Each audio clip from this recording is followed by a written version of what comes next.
111 சங்கீதம். அல்லேலூயா. செம்மையானவர்களுடைய சங்கத்திலும் சபையிலும் கர்த்தரை முழு இருதயத்தோடும் துதிப்பேன். கர்த்தரின் செய்கைகள் பெரியவைகளும் அவைகள் பிரியப்படுகிற எல்லாராலும் ஆராயப்படுகிறவைகளுமாயிருக்கிறது. அவருடைய செயல் மகிமையும் மகத்துவமும் உள்ளது.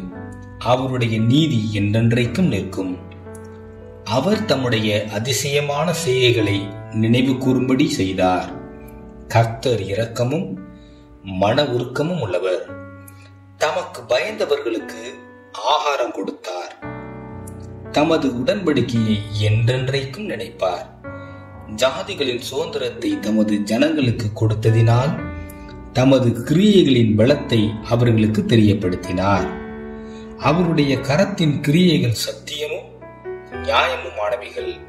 அவருடைய கட்டளைகள் எல்லாம் உண்மையானவைகள்.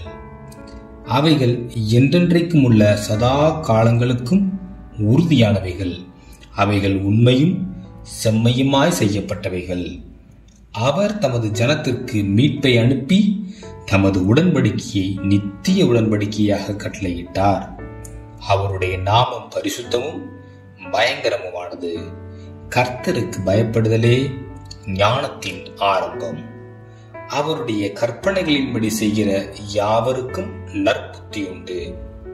அவர் புகழ்ச்சி என்றைக்கும் நிற்கும்.